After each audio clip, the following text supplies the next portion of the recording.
Learn the latest contract extension news as Chalobah agrees to sign a 6-year deal. On top of this, we discuss the big news that has dropped today involving Joao Felix being available in the January window, with us naturally being one of the favourites to sign him. And to end things, let's talk Mason Mount's contract talks as he has turned down a $200,000 a week deal. We have a ton of things to break down and discuss today, with January coming right after the World Cup ends. You can imagine that Graham Potter will be ready to make some changes to improve our chances of getting Champions League football.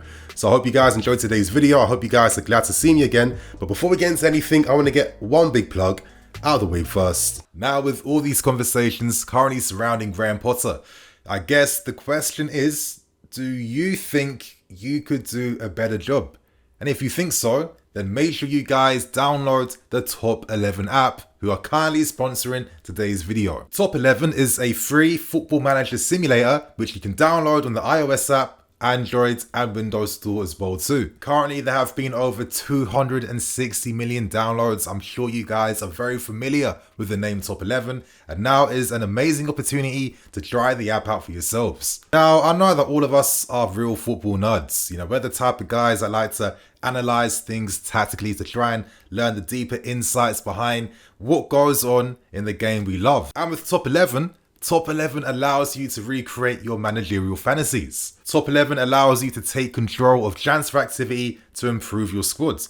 You can create and customize your own stadium as well too. Of course, enter tournaments to earn even more to help improve your squads. Now, right now is the best time to try Top 11 out for yourselves. From between the 17th of this month to the 26th of this month, there is a special mode called Penalty Clash, which allows you to test out your goalkeeping saves or your penalty shooting skills under pressure as well too. Now for me, Top 11 is one of my little guilty pleasures behind the scenes, and I like the fact that it just kind of condenses all like the fun parts about the game we actually love. I really like the 3D match engine. I think that it makes it easier to actually like articulate the tactical changes you want to make.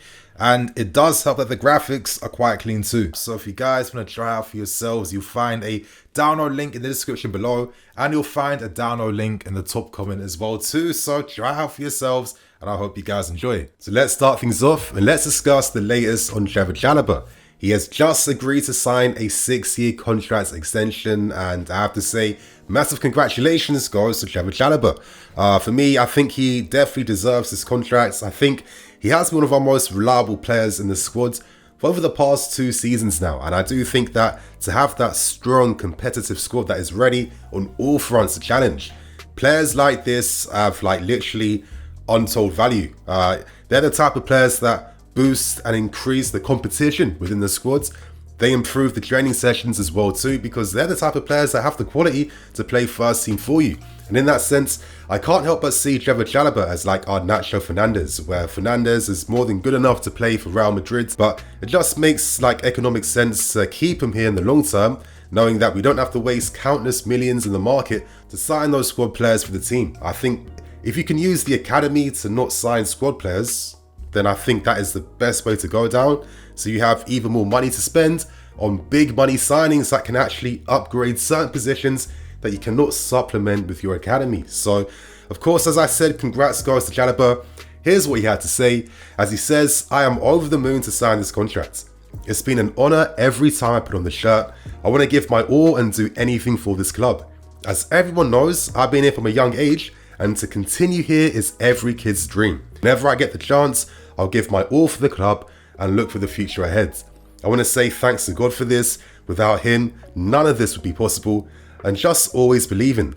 Thanks to my family as well, and the club for trusting in me. I'll now continue to give my all." And I think, you know, that type of mentality, this is why I respect the guy and like him so much. And, you know, he has been here since he's a kid.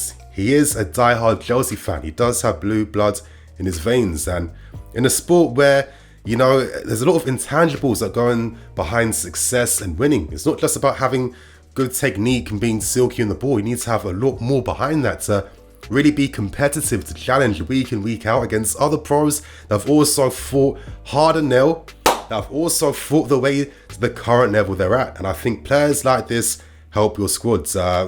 it's kind of mad to think that Chalobah wanted to leave us in the summer window. He wasn't getting much faith or assurances under Thomas Tuchel, and it was actually Todd Boehly that intervened, got involved, and prevented Chalobah from leaving, actually selling and persuading the players to remain and stay. And for me, I think this is the right move. So there are my thoughts and opinions. How do you feel about this Trevoh Chalobah contract news? And now let's discuss one of the big stories of today, and let's talk Joao Felix. Now, this news has been breaking everywhere in Spain right now. It involves Joao Felix and his future, and the player has decided that he wants out of Atletico Madrid. Him and Diego Simeone's relationship now is broken, and there's some reports behind the scenes that Joao Felix has become a bit of a disruptive influence. Now, for me, I feel like this game is quite a basic and simple one. You know, if players are unhappy at their lack of minutes, lack of opportunity, and that feeling of stagnation, that feeling like they can't play their best football, it's only natural that bad vibes comes from that. And knowing the fact that Joao Felix has made more sub appearances this season compared to actual starts, I think the last time he played a full 90 minutes was actually back all the way in September. It tells you everything you need to know about how Simeone values him in the team, and just how Felix doesn't necessarily translate with the footballing demands that Simeone wants and actually demands in his players. And I see it all the time over the years. You know, these teams that want to play a lot more conservatively, you know, relying on a lot more energy and power, they always feel like all they need is that one like creative genius that can figure everything out for themselves and, you know, just kind of like give the team like a cheat code in attack when they need it. It doesn't work like that. You need other players on that wavelength. You need support around you. You can't just rely upon one player to do everything. And it's no surprise to me why Felix now feels like it is time to leave and it's time to go. So now this takes us back to the reports coming out from Marca, and they're saying that Felix has told his agent and Jorge Mendes, listen, I want out, fire me a move this January.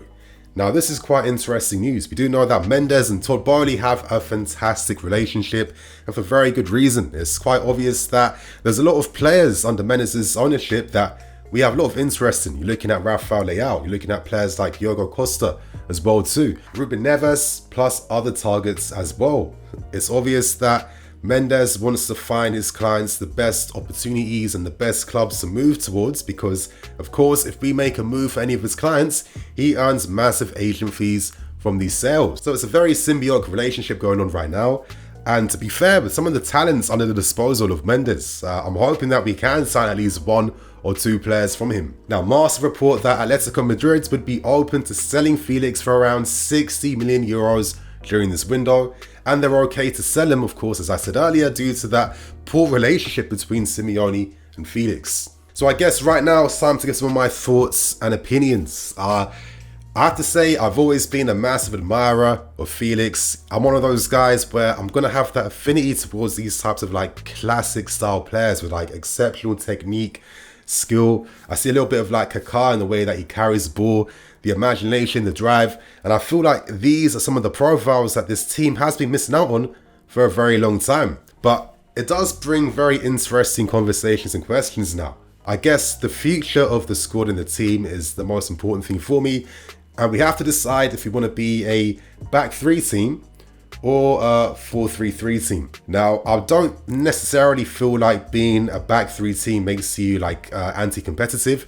You can win and find great success, but if you want to use the system, you have to find like the right profiles to really complement the positions. And for me, I felt like using attacking mids like your Mounts, your Havertzes, plus many others who don't necessarily have that ability to excel in those 1v1 dribbling situations in the central positions on the field, it can make you a bit one-dimensional at times. That's why I've been more of an advocate for like a 4-3-3 where you can reintroduce having wingers that can carry the ball. You know, we have Pulisic, Hudson-Odoi. We could sign other players in the window to complement a future system change like this. And knowing that guys like Declan Rice is available as a DM, I can see the common sense. But at the same time, I could also see a vision where if you're signing your Gvardiol's, if you're signing attacking players that actually suit playing in central positions, looking at Nkunku. Okay, imagine this for a second now. Nkunku, Felix, Mount, Havertz and Sterling as our new attacking players in the squads. All these guys complement and suit playing in those central positions. It's not the same as having your wingers that don't really suit, or like your ZX and your other players of those dimensions. all 5 of those guys realistically would make sense and suit. Of course, some of you guys might be thinking, but Nini, knowing the fact that Nkunku is signing for us in the summer window, is there any sense for Felix? And you guys would have a point. I'm not here to tell you that I have all the answers, not at all. But I don't necessarily feel like they wouldn't complement each other. Let's say hypothetically again, keeping the hypothetical caps on, next season, Nkunku playing as a false line up front, alongside a Mount on the right and Felix on the left-hand side. As I said, guys that have that ability to take their man on and excel playing in central positions, that can transform how your front three is playing. And if you have Mason Mount acting as like the balancing glue alongside a front three like this is a different way of playing. You've got Reece James bombing forwards, attacking. We have options playing left wing back. Of course, we'd have to sign the midfield players that can excel playing in a pivot, but the way we play and attack is then completely different and options open up. It's a hard one. As I'm really stressing here, I don't have like a definitive opinion, but I could see the sense in potentially making a move for Felix for this January if it does actually boost our odds of securing something in terms of getting Champions League football. But I do feel like if you do sign Felix, it's a massive commitment to the future of how you want to play as a team. Is it going to be back 3 or back 4? Listen, if we sign the right profiles for either one, it will work and will make sense regardless. I have to leave this question to you guys. Are you interested in signing Felix, or do you think there's no point now considering that we have guys like Nkunku and you'd rather sign wingers like Rafael Leao's and other options instead? Please let us all know in the comment section below. So right now, to end things, let's discuss the latest news surrounding Mason Mount and his contract extension talks. Now, we already know previously that he has turned down a 7-year deal, and reports have come out today suggesting that Mount turned down signing a $200,000 a week contract before the World Cup started. Now, to some people, they're thinking, for a guy like Mount to be turning down that type of money when he has a lot of improvement he needs in this game, where at times he's a bit mid or not good enough. I mean, who does he actually think he is? You know my thoughts and opinions. I think that's a bit unfair. But of course, after England's recent performance against the USA, you know, the normal scapegoats get targeted again, even though I could go into a complete different tangent on my perspective behind that game. And I actually ask you guys, you know, I do want to do more World Cup content. I've just come back from Qatar and, you know, I'm looking to do a lot more streams now and maybe like post-match breakdowns like every week as well too. So let me know if you're interested in hearing my thoughts and opinions. But going back to Mason Mount, he's currently earning around $80,000 a week. He's one of the lowest earning first team players in the squad currently. And Mount wants to make sure that his next deal is going to be a massive increase and a big competitive one.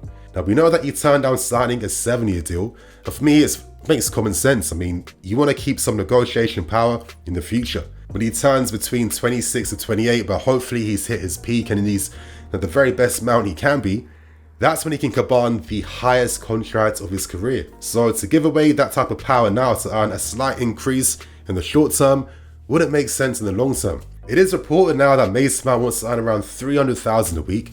But before people start like pulling what's left of their hair out of their heads, you know, you guys calm down a little bit. Let me explain things. And one thing that you can't ever forget is Todd Boehly believes in giving contracts that have performance-related incentives. This would mean that if Mason Mount hypothetically wants to earn $300,000 a week, it's not going to be $300,000 as a base salary. It will be a high base salary plus tons of lucrative performance-related bonuses, because Todd Boehly believes that players should feel motivated in every single game to be the best they can be. And of course, if money is there to back up your performances, it just makes a lot of sense. So I'm assuming that this $300,000 a week is in total, and I don't think it's too bad. But to be honest, I think that both parties could find a middle ground. I think the fact that Mason Mount isn't signing a 7-year deal will probably mean that he won't get around $300,000 a week. But if he can get somewhere close to that figure, or maybe you're increasing the clauses, incentivize him even more in literally like 3 or 4 years time, that's when he can go for like his massive, you know, end game Mason Mount contract, which is what most players do to begin with. So they're my thoughts and opinions. That is the news today. I hope you guys enjoy. I'm Nini FC. This is BlueLionsTV. I'll catch you guys later with some more videos. Cool.